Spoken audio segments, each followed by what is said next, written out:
শয়নে স্বপনে দেখি আসিল এক বুজুর্গান, রাস্তার মাঝে কত লোকে করিতেছে সন্ধান, করিতেছে সন্ধান। দর্শক আসসালামু আলাইকুম, কাশিয়ানী রিপোর্টার্স ফোরামের পক্ষ থেকে সবাইকে স্বাগত। ইতিমধ্যে দেখা হয়ে গেল বাউল শিল্পী রাফসান ভাইয়ের সাথে, যে বাংলাদেশের সুনামধন্য টেলিভিশনের গান গাওয়ার অভিজ্ঞতা রয়েছেন এবং স্টেজ প্রোগ্রাম সবসময়ই করেন। তো তার এলাকাতেই তার সঙ্গে দেখা হয়ে গেল এবং গান শোনার যে লোভটা সামলাতে না পেরে আমরা কিন্তু তার কাছ থেকে গান শুনতে যাচ্ছি। ভাই কেমন আছেন আপনি? আছি আলহামদুলিল্লাহ, ভালো আছি। আপনি ভালো আছেন? জি, আমাদেরকে একটু গান শোনানো যায়?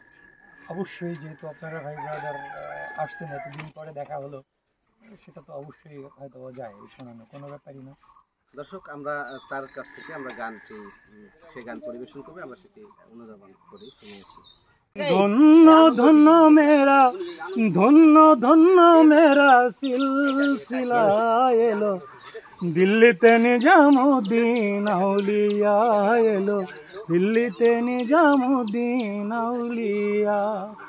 ধন্য ধন্য মেরা, ধন্য ধন্য মেরা সিলসিলা এলো, দিল্লিতে নিজামুদ্দিন আউলিয়া এলো, দিল্লিতে নিজামুদ্দিন আউলিয়া। শয়নে স্বপনে দেখি আসিল এক বুজুর্গান, রাস্তার মাঝে কত লোকে করিতেছে সন্ধান, করিতেছে সন্ধান। শয়নে স্বপনে দেখি আসিল এক বুজুর্গান, রাস্তার মাঝে কত লোকে করিতেছে সন্ধান, করিতেছে সন্ধান।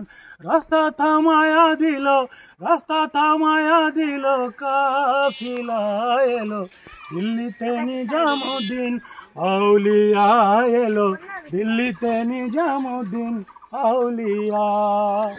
ধন্য ধন্য মেরা, ধন্য ধন্য মেরা সিলসিলা এলো, দিল্লিতে নিজামুদ্দিন আউলিয়া এলো, দিল্লিতে নিজামুদ্দিন আউলিয়া।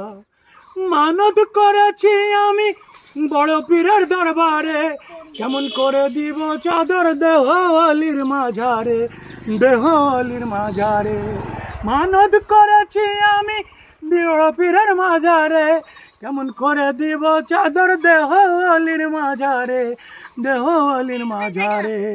ধন্য ধন্য মেরা, ধন্য ধন্য মেরা সিলসিলা এলো, দিল্লিতে নিজামুদ্দিন আউলিয়া এলো, দিল্লিতে নিজামুদ্দিন আউলিয়া। হাসানে কয়লাল মিয়া ভাই কোনো খবর শুনছনি, বালুরঘাটে কে আসিল ইসরাইল শাহ নিজামি, ইসরাইল শাহ নিজামি। হাসানে কয়লাল মিয়া ভাই কোনো খবর পাইছনি, বালুরঘাটে কে আসিল ইসরাইল শাহ নিজামি, ইসরাইল শাহ নিজামি। ধন্য ধন্য মেরা, ধন্য ধন্য মেরা সিলসিলা এলো, দিল্লিতে নিজামুদ্দিন আউলিয়া এলো, দিল্লিতে নিজামুদ্দিন আউলিয়া এলো, দিল্লিতে নিজামুদ্দিন আউলিয়া। আজকে যে রিপোর্টার্স ফোরামের একটি গান রিপোর্টার্স ফোরামের দর্শকদের জন্য আপনি উপহার দিলেন বা আমাদের সাথে সময় কাটালেন, আপনার কাছে আসলে অনুভূতিটা কেমন? আসলে এই অনুভূতি মানে প্রকাশ করে বোঝানো যাবে না। রিপোর্টার্স ফোরাম সত্যি সে আমার অন্ততপক্ষে ব্যক্তিগতভাবে আমার প্রাণের স্পন্দনের একটি ফোরাম।